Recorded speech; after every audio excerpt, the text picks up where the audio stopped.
Assalamualaikum warahmatullahi wabarakatuh. Saya M. David Ramadhani, NIM 22020110113 dari Prodi Sistem Informasi kelas B. Saya di sini ingin menjelaskan tentang metode Back of Word menggunakan Google Colab, mulai dari penjelasan teori, contoh di dunia kerja, hingga hasil codingnya. Nah, yang pertama adalah ini penjelasan representasi teks. Dalam dunia NLP atau Natural Language Processing, komputer tidak bisa memahami teks secara langsung. Nah, karena itu kita perlu mengubah teks menjadi bentuk angka agar bisa diolah. Nah, proses mengubah teks ini disebut representasi teks. Nah, tujuannya adalah agar algoritma bisa mengenali pola dari kata-kata, mirip seperti manusia mengenali mana kalimat. Nah, yang selanjutnya adalah contoh nyata dari kegunaan representasi teks di dunia kerja. Nah, contoh penggunaannya itu banyak sekali. Misalnya di perusahaan e-commerce seperti Tokopedia ataupun Shopee. Nah, representasi teks digunakan untuk analisis sentimen ulasan pelanggan. Di bidang perbankan digunakan untuk mendeteksi penipuan berbasis teks transaksi. Bahkan di perusahaan teknologi digunakan untuk pencarian dokumen otomatis dan chatbot layanan pelanggan.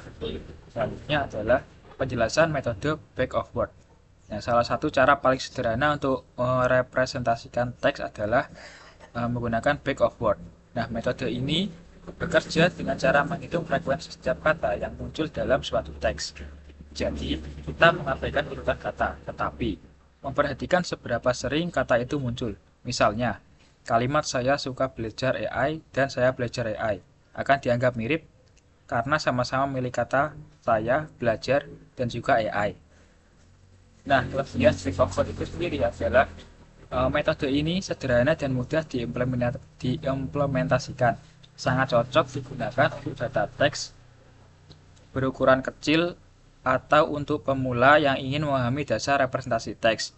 Selain itu, hasilnya cepat diproses karena perhitungannya hanya berbasis frekuensi kata. Nah, Back of Word sendiri itu juga memiliki kekurangan, yaitu metode ini tidak mempertimbangkan konteks atau urutan kata.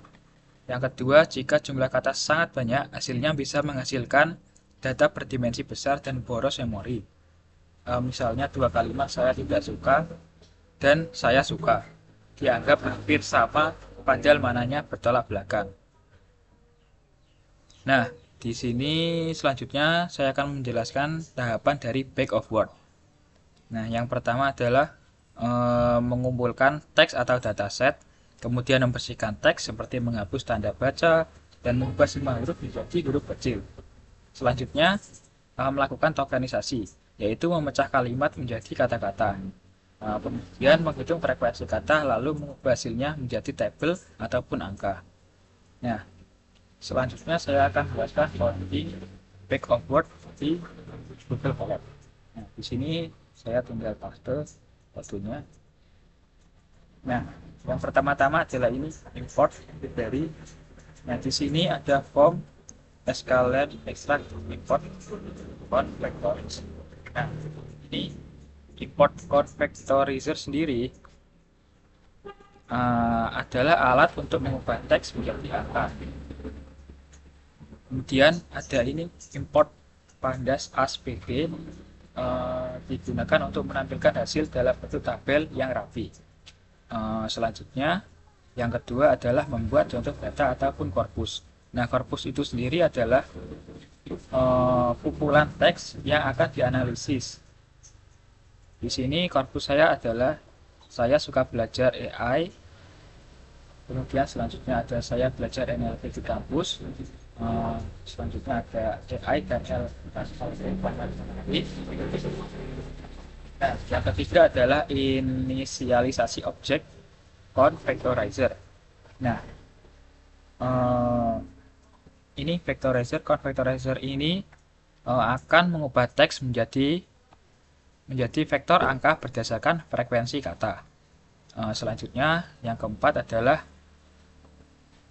X sama dengan vectorizer bit transform atau corpus.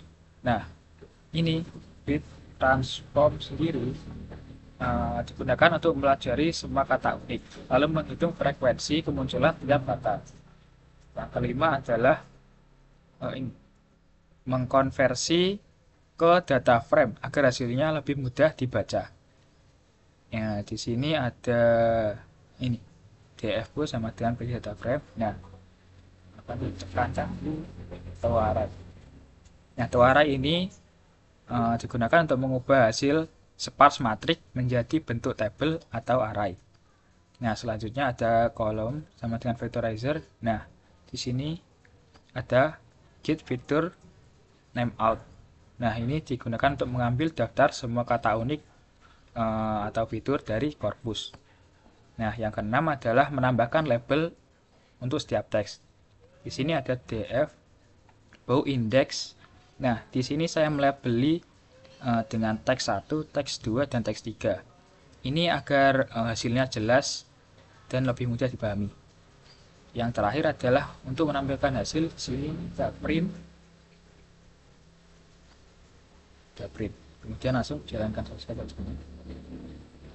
Nah, maka hasilnya akan seperti ini.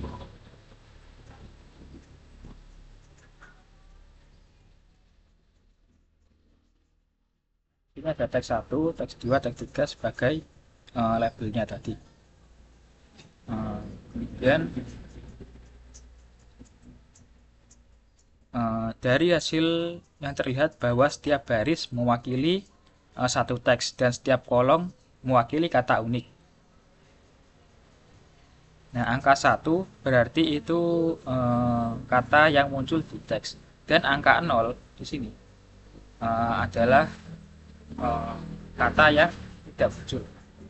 Misalnya di sini ada kata AI. 1 di teks ke 1, label 1. Berarti di teks 1 ada AI muncul satu kali. Nah, kemudian di sini ada contoh yang tidak muncul adalah dan di teks 1. Maka hasilnya adalah 0. Nah, hasil back of word ini nantinya bisa digunakan untuk berbagai tugas lanjutan seperti klasifikasi teks, analisis sentimen pelanggan, pencarian informasi otomatis, dan lain-lain. Jadi, back of word adalah langkah awal penting dalam pengolahan bahasa alami sebelum masuk ke model machine learning yang lebih kompleks. Nah, sekian penjelasan dari saya, kurang lebihnya mohon maaf. Wassalamualaikum warahmatullahi wabarakatuh.